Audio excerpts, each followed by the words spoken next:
the likes of me before? Never. Have you never walked forth with any of my elder siblings born in these latter years? Do you have many siblings, Spirit? Oh, more than 1,800. That's quite a family to provide for. Spirit, last night I went forth on compulsion, and I learned a lesson that's working now. If you have aught to teach me, let me profit by it. Touch my staff.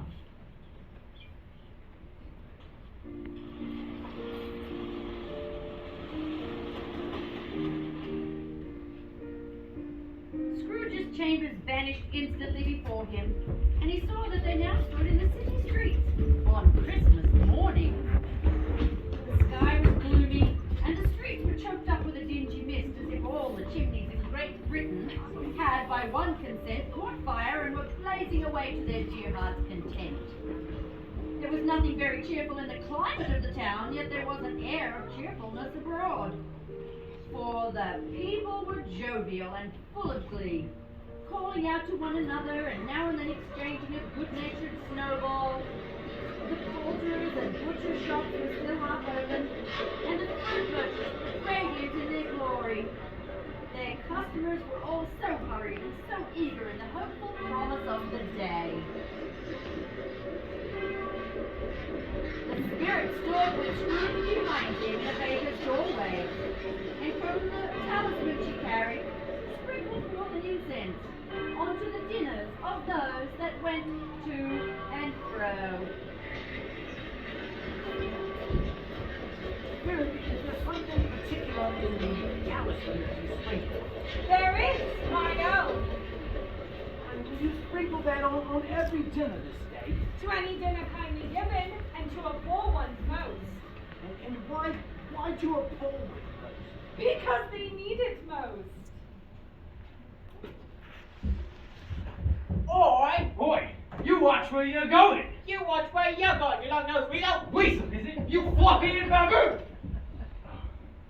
Mate, what are we doing arguing on this glorious Christmas morning? It is a shame to quarrel on such a glorious day. Ah, so it is, so it is. Merry Christmas. Oh, why thank you. And to you, sir, a happy new year. Thank you.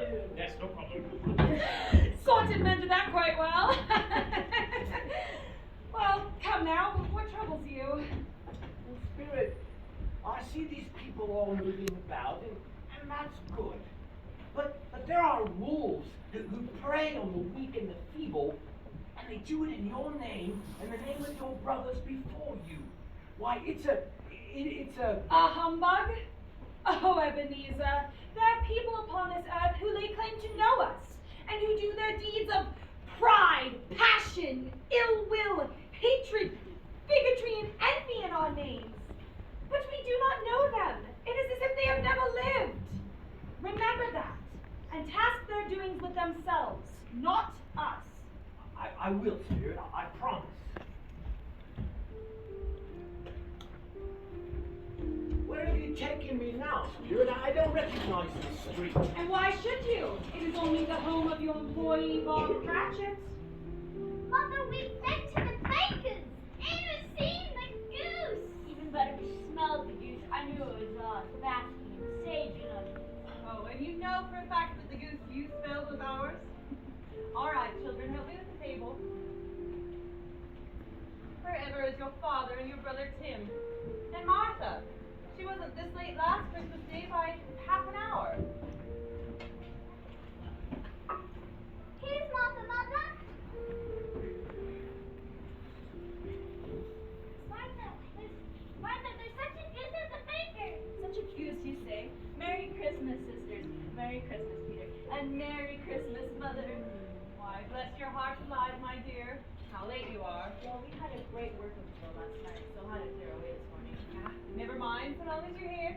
Sit you down before the fire and have a warm, my dear. Be. No, there's father's level. Hide, Martha, hide. Yes, hide, Mother, hide. Martha, hide behind Mother.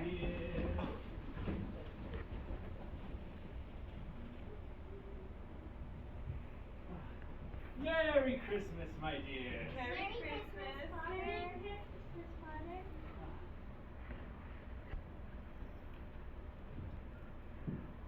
Why, where's our Martha? She's not coming. Oh, dear. Not coming? Not coming on Christmas Day? Oh, here I am, Father. Merry Christmas. All right, children, time to wash up. Martha, help Tim. I don't need no.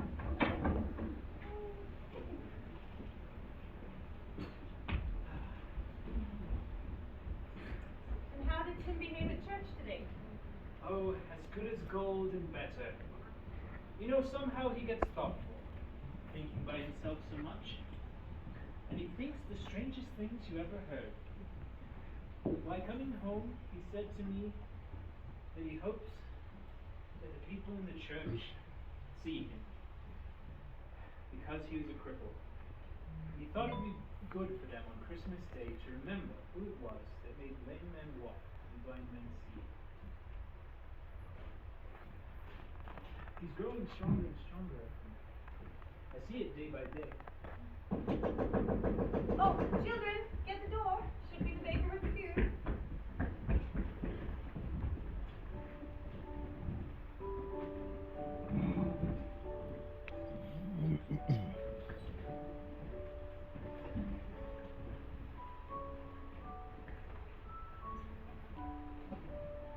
Such a bustle ensued that you might have thought a goose the rarest of all birds. Bob said he didn't believe there ever was such a goose cooked. Its tenderness and flavour, size and cheapness were all things of universal admiration. Eked out by applesauce and boiled potatoes, it was a sufficient dinner for the whole family. A nervous Mrs. Cratchit left the room to take the pudding up and bring it in. Suppose it should not be done enough? Suppose it should break in turning out. Suppose somebody had gotten over the wall in the backyard and stolen it. Stolen it? Mrs. Cratchit returned, flushed but smiling proudly with the pudding like a speckled cannonball, with a sprig of Christmas holly stuck in the top. Why, everybody had something to say about it, but nobody said or thought that it was a small pudding for a large family. A lovely pudding. It's a weight off my mind.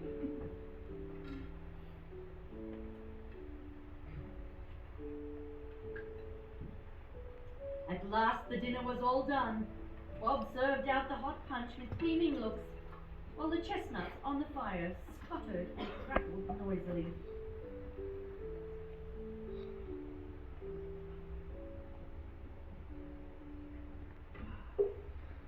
A Merry Christmas to us all.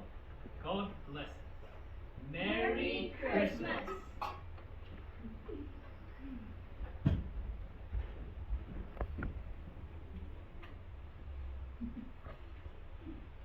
Spirit, will Tiny Tim live?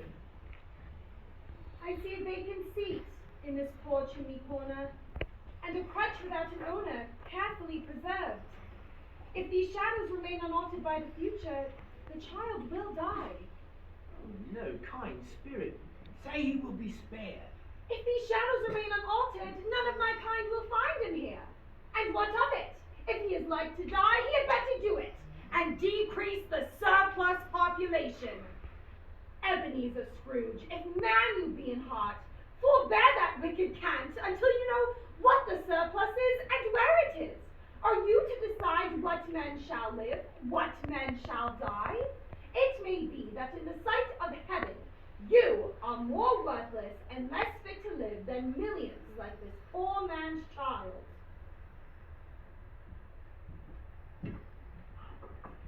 To Mr. Scrooge, I give you Mr. Scrooge, the founder of the feast. The founder of the feast. Indeed. I'd like to have him here. I'd give him a piece of my mind to feast upon, and I'd hope he'd have a good appetite for it. My dear, the children, it's Christmas Day. It should be Christmas Day, I'm sure, when one would drink to such a odious, stingy, cold, hard, unfeeling man as Mr. Scrooge. You know he is, Robert. Nobody knows it better than you. dear, Christmas Day. All right. I'll drink to his health, for your sake, and the day's, but not for his. A Merry Christmas and a Happy New Year. He'll be very merry and very happy, I have no doubt.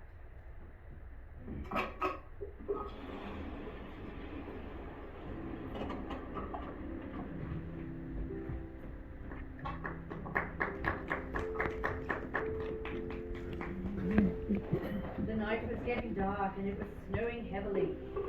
And as Scrooge and the Spirit went along the streets, the brightness of the roaring fires in kitchens, parlors, and all sorts of rooms was wonderful. People of the houses were running out into the snow to meet their children, sisters, brothers, cousins, aunts, and uncles to be the first to greet them. But if you had judged from the numbers of people on their way to friendly gatherings, you might have thought that no one was at home to give them welcome when they arrived.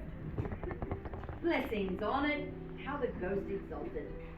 And then, without a word of warning from the ghost, they stood upon a bleak and deserted moor, where monstrous masses of crude stones were cast about, as though it were the burial place of giants. They found a cheerful company assembled around a glowing fire, an old man and woman, with their children and their children's children, and another generation beyond that, dressed in their holiday attire. The old man was singing them a Christmas song, a very old song from when he was a boy. Then the Spirit sped off with Scrooge, passing on out over the moor, out over the sea. Scrooge looked back and to his horror saw the last of the land. They passed above a dismal reef of sunken rocks, some league or two from shore. There stood a solitary lighthouse. Two men who watched the light had made their own fire at which they sat, and they also wished each other Merry Christmas. Again, the ghosts sped up above the black and heaving sea until they alighted on a ship. They stood beside the helmsman at the wheel and looked out on the crew as every man among them hummed a Christmas tune or had a Christmas thought or spoke below his breath to his companion of some bygone Christmas day with homeward hopes belonging to it. And then laughter filled the night, and to his surprise, Scrooge found himself standing in the home of his nephew Fred. He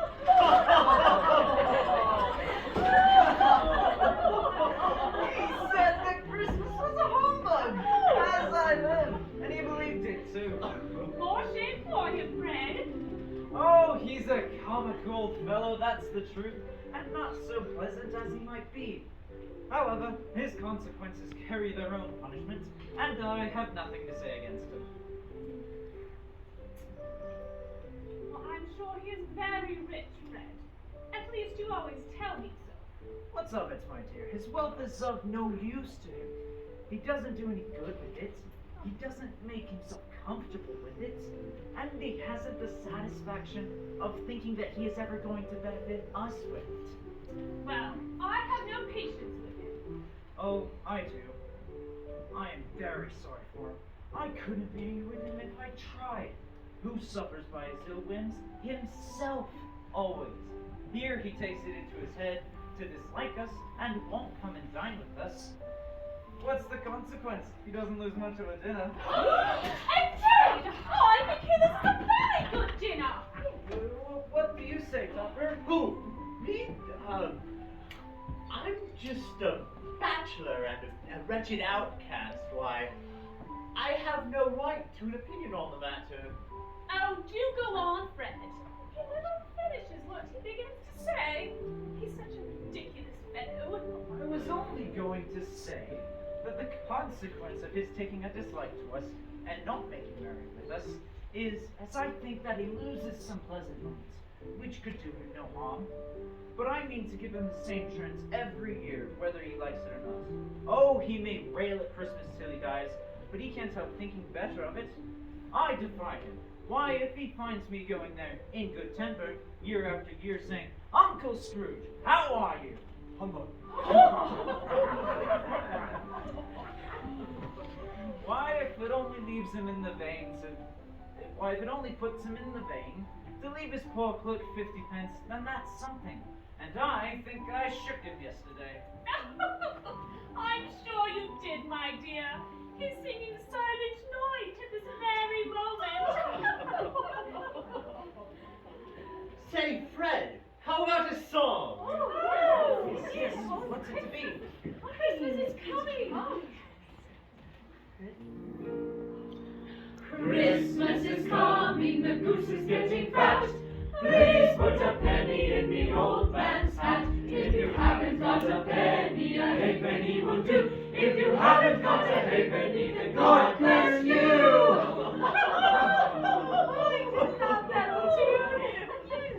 What's about a game? Oh. Do you all know the rules to yes and no? Oh, yes. And no. Come, Scrooge. It is time for us to leave. Spirit, they're about to play a game. Only a half hour more. I have something in mind. Who will be first? Is it a vegetable? No. Is it a mineral? No.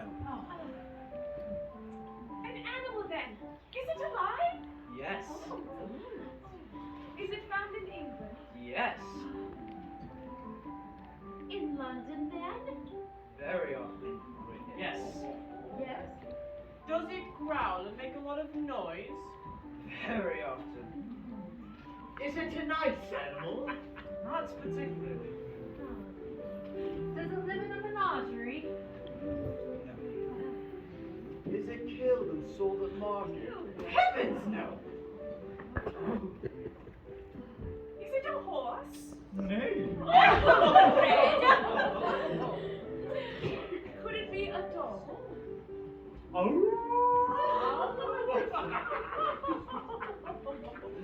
No. A cat, then? No. Then it has to be a bear. No, you're not close. You're not even close. I found it out, my dear. I know what it is. I know what it is. Well, what is it? It's your Uncle Scrooge. Bravo! I object. Yes, Topper? When I asked if it was a bear, you were obliged to answer yes. Oh, well, he has given us plenty of merriment, I am sure. But it would be ungrateful not to drink to his health. So I say, Uncle Scrooge. Uncle Scrooge! A Merry Christmas to the old man, the old bear, or whatever he is. He wouldn't take it from me, but may he have it nevertheless. Uncle Scrooge. Uncle Scrooge!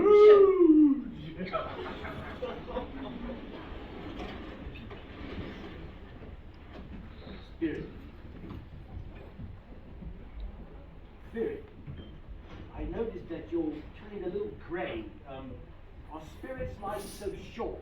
My time upon this earth is very brief. It ends tonight. Tonight? Tonight, at midnight. Hark, the time grows short.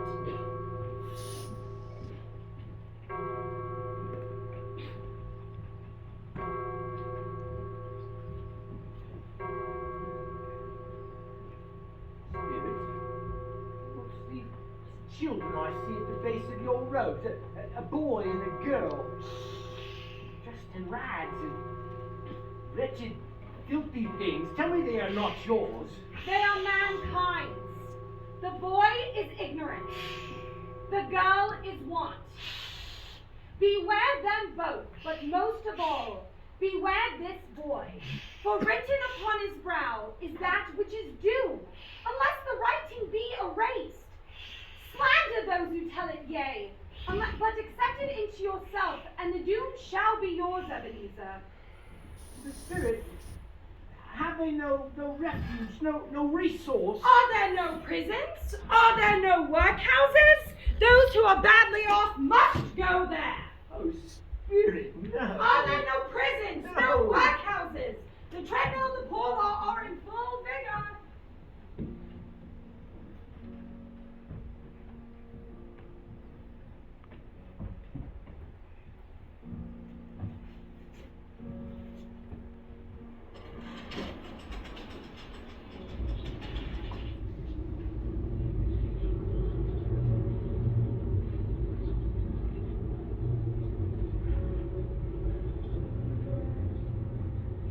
Am I in the presence of the ghost of Christmas yet to come?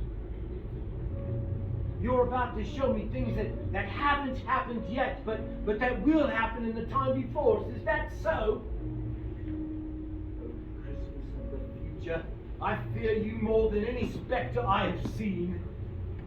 But I know your purpose is to do me good. And as I hope to live an alternate life from what I was, I am prepared to bear your company, and with a thankful heart. Will you not speak to me? Very well. Lead on then. The night is waning fast, and its time is precious to me, I know.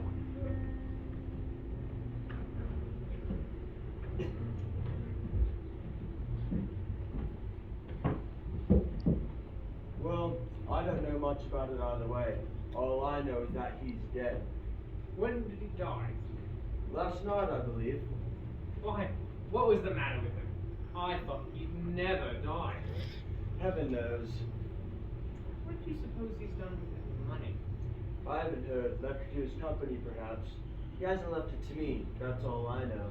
Well, it's likely to be a very cheap funeral, for upon my life, I don't know of anybody who'd go to it. Suppose we make up a party and volunteer. Well, I don't mind going, so long as lunch is provided, but I must be fed. Well, I am the most disinterested among you, for I never wear black gloves, and I never eat lunch. But I'll offer to go if anyone else will. Well, the devil has got his own at last. Let's be off then. Spirit, I know these men, each of them, from the exchange. Who were they talking about? Joe!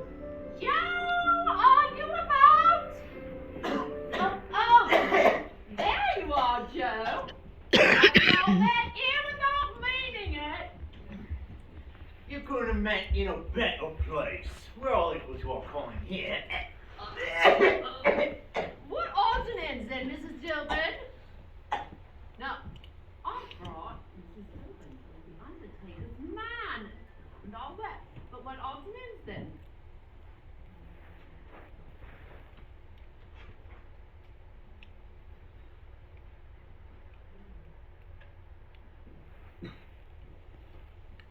We would not have taken these from anybody but a dead man. True indeed. Well, don't just stand there staring as if you was afraid. We aren't going to pick up the puppets now, are we? Oh, I should think not. No, indeed. Well then, there's not much loss for a few things like these.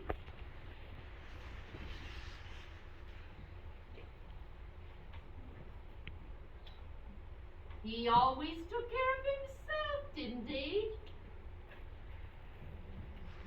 Truest word that ever was spoken. It's a judgment on him.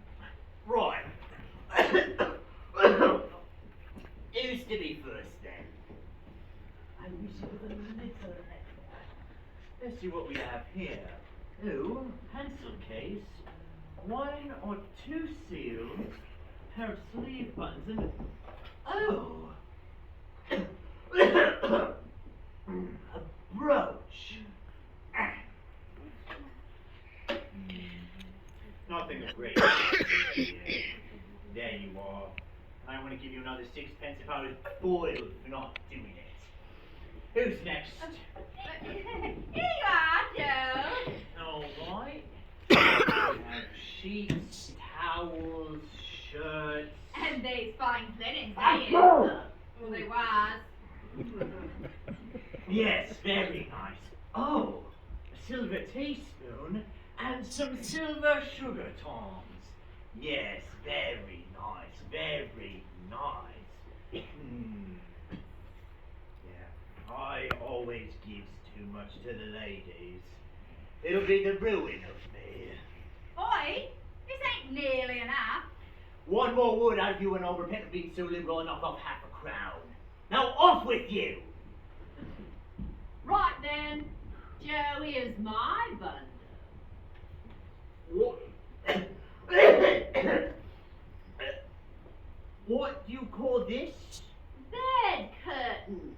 Bed curtain? You don't mean you took them down, rings and all, with him just lying there? Well, yes, what of it? Well, I'll say, my dear, you were born to make your fortune, and you'll certainly do. Mind them, they're blankets. Blankets? His blankets? Well, yes, whose else do you think? He's not gonna likely to be needing them where he is now, is he? Now, You don't suppose he died of anything catching? what? Something you haven't already caught? I don't think you need to be afraid of that. I wasn't so fond of his company that I'd loiter about for such things as these if he had. Now, Joe, let's settle up. What's my account? It's a fine account, my dear. A fine account indeed. Well then, that's the end of it then. He frightened away everyone from him when he was alive, only to profit from him when he was dead. The old skinflint.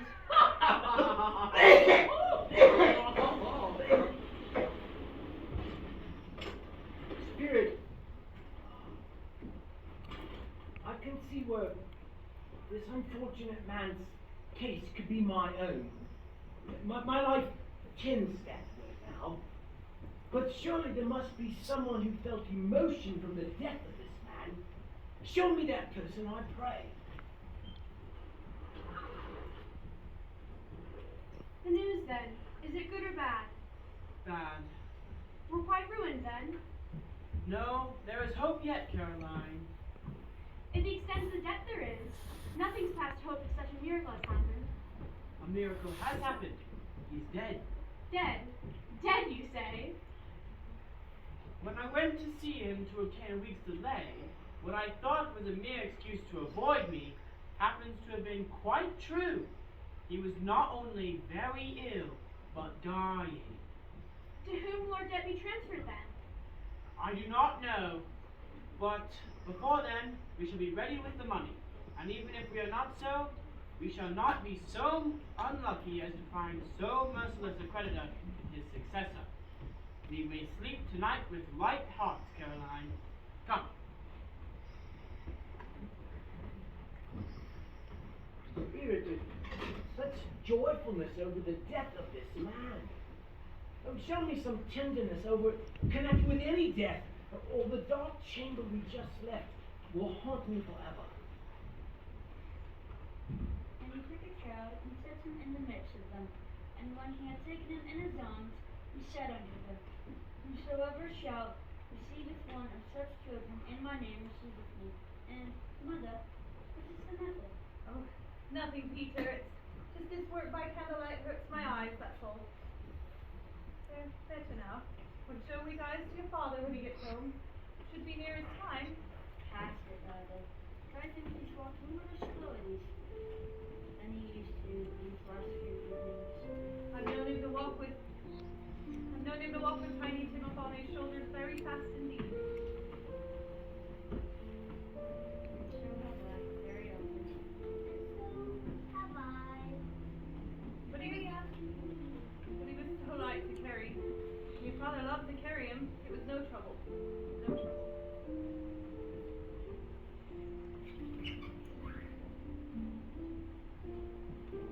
There's your father at the door.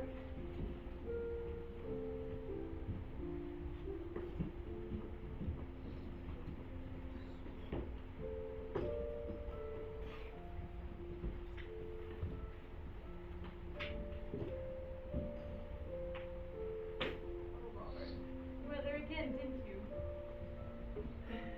Yes, my dear. I wish you could have seen it. It would have done you good to see how green a place it is. But we'll see it often enough. I promised him we would walk there on Sunday. Oh, my little child. My little Tim.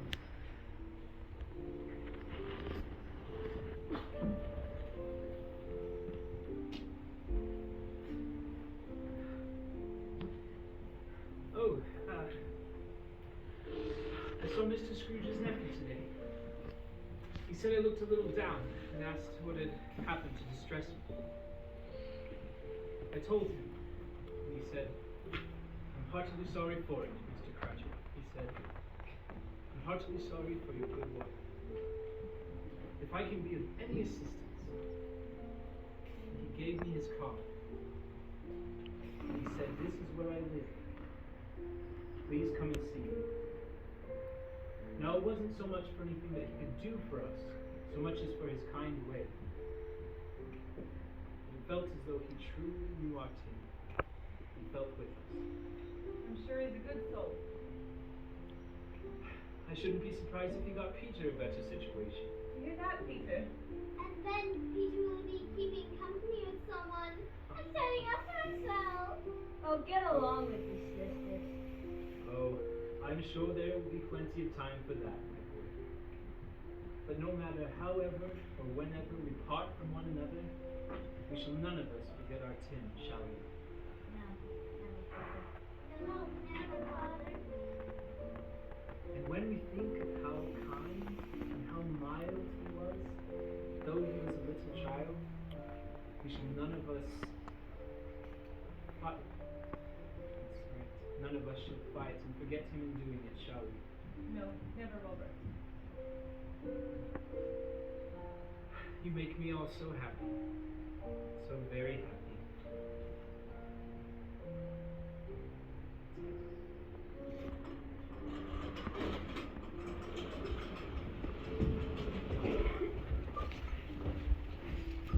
Spirit, something tells me that the moment of our parting is at hand. I know it's I don't know how. Tell me, what man were they speaking of at the exchange? Please, see, he's a changed man. See the potential. He can unlearn the selfish ways that I have taught him. Spirit, please. Spirit, before I draw any nearer to this stone at which you point, answer me one question. Are these the things that may be only, or are they the things that will be? A man's courses foreshadow certain ends, but if those courses change, the ends will change too. Say it is so with what you've shown me here. Am I the man they spoke of so poorly? No, Ebenezer, my dear friend, please forgive me. It is I who took you from your proper cause. Spirit, do not lay your wrath on him. It was my selfishness and my pride that led him here. No man deserves to die alone, unloved. No man but I. No, Spirit. I'm not the man I was. I will not be the man who's lying here. Why show me all this if I'm beyond all hope? Assure me, Spirit, that I may yet alter my life to a changed heart. I will honor Christmas, and I will keep it every day of the year. I will live in the past, and I'll live in the present, and I'll live in the future. And all three spirits will strive within me, and I won't forsake the lessons you have taught me. Oh, Jacob Morley, tell me I may yet sponge away the writing on this stone. Oh, Jacob, I say it on my knees, Jacob. Spirit, I beg you, let me carry his burdens. Let me pay for his debts. They are mine.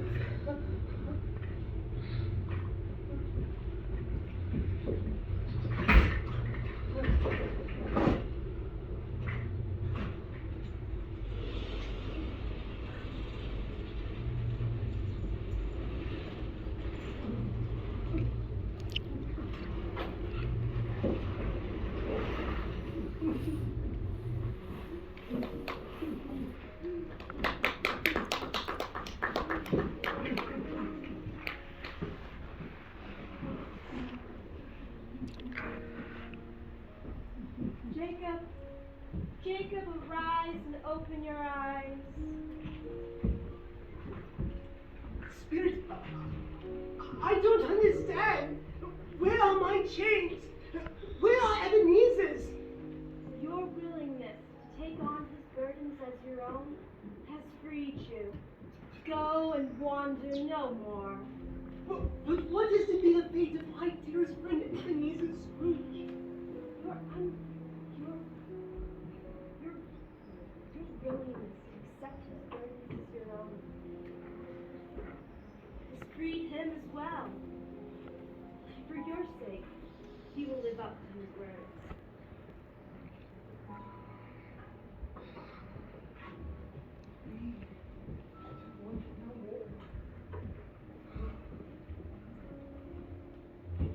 Rest ye merry gentlemen, let nothing ye dismay. Remember Christ our Savior was born on Christmas Day.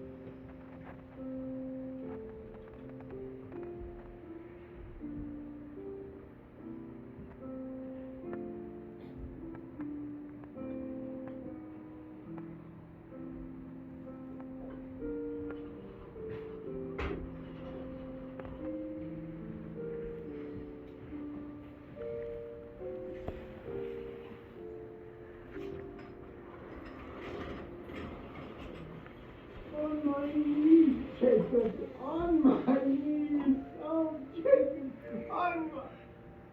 Oh. They're not torn down. They are here. I'm here. The things that might be will be dispelled. I know they will. I'm as light as a feather. I'm as merry as an angel. Happy as a schoolboy. I'm as giddy as a drunken man. Oh! Merry Christmas to everybody! And Happy New Year to the world!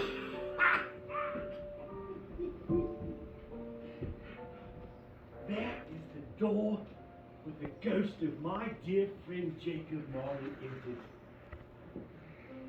And there's the chair with a ghost of Christmas present sat. It's all real. It's all true. It all happened.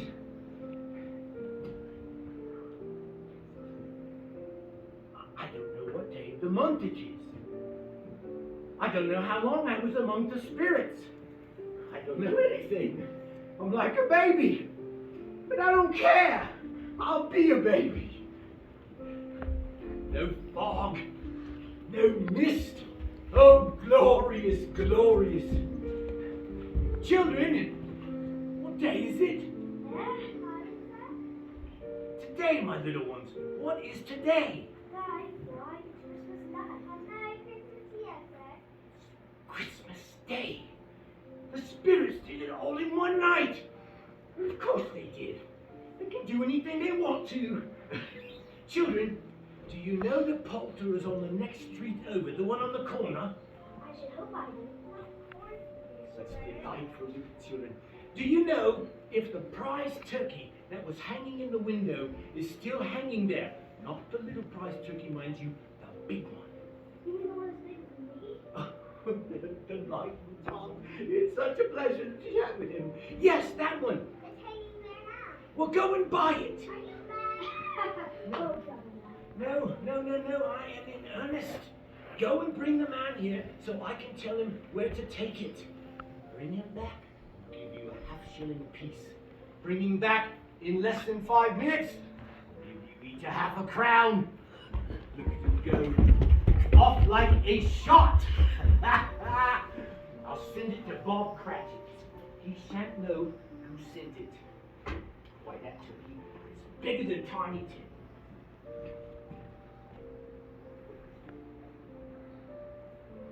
On the way, I will stop by my nephew's house, give him a small gift that I recovered from Marley's penance. It may yet become the treasured heirloom it was meant to be before it got so tangled in greed and wrapped in remorse.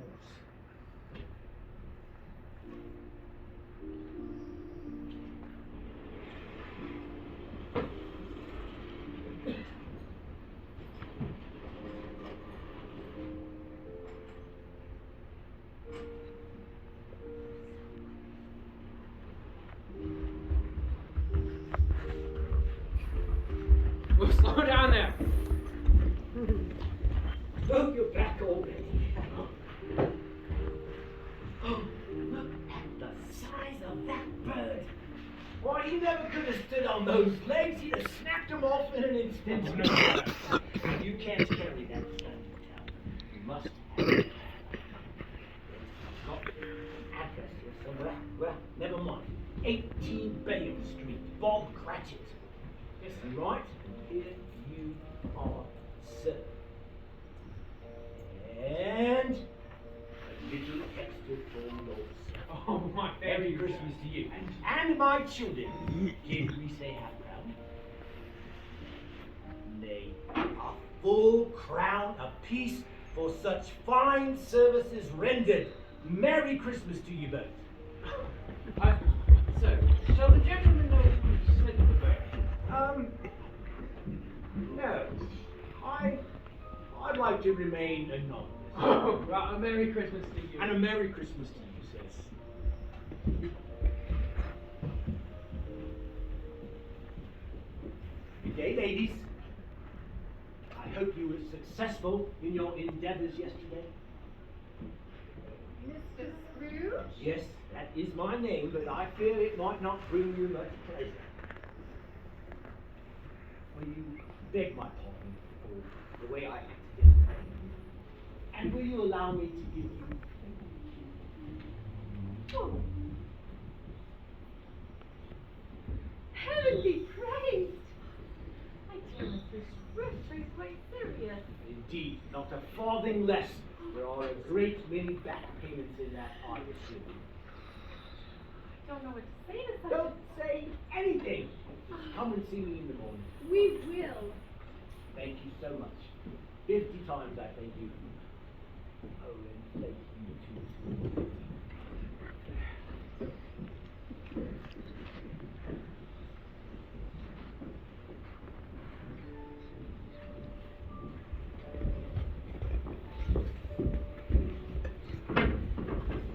Scrooge was better than his word. He did it all, and infinitely more. And to Tiny Tim, who would live and grow strong, he became like a second father. He became as good a friend, as good a master, and as good a man as the good old city ever knew. Some people laughed to see the alteration in him, but he let them laugh. His own heart laughed, and that was quite enough for him. Scrooge walked about that morning and watched the people hurrying to and fro, and patted children on the head, and questioned beggars and gave what he could to them. He had never dreamed that such a walk, or anything for that matter, could give him so much happiness. In the afternoon, he turned his steps towards his nephew's house. He passed the door a dozen times before he had the courage to go up and knock. There he was welcomed with open arms by his family, and a standing invitation was given for Christmas dinner for years to come. Shortly before nightfall, Ebenezer excused himself with a promise to return to his nephew and niece. He made his way to the home of his clerk, Bob Cratchit. He looked inside and saw that they were about to partake of the fine turkey he had sent them. Trying not to smile, he knocked loudly on the door.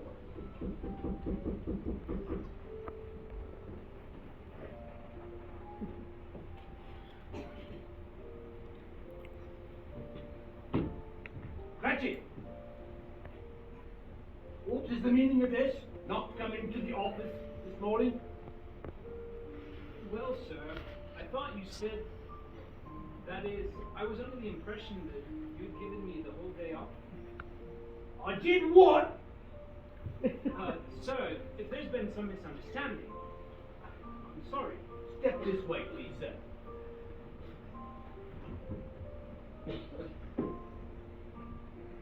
It's only once a year, sir. It shall not happen again. It better not happen again. I'll not stand for it. And I have no other choice, none at all, no choice, but to raise your salary. Yes, Mr. Cratchit, Bob, my good fellow, I'm not taking leave of my senses. I'm going to raise your salary, and I'm going to do my best to assist you with your struggling family. We will discuss your affairs tomorrow over a bowl of smoking bishop. And Bob, in the morning, when you strike up the fires, go and buy another coal scuttle. Before you dot another I, Bob Cratchit! Won't you please join us, Mrs. Scrooge? I will. May I take your hat, sir? Yes, you may, young man. Come here, sir. Right up here. Bob Cratchit, Merry Christmas to you and your family. And Merry Christmas to you, sir. God bless us, everyone.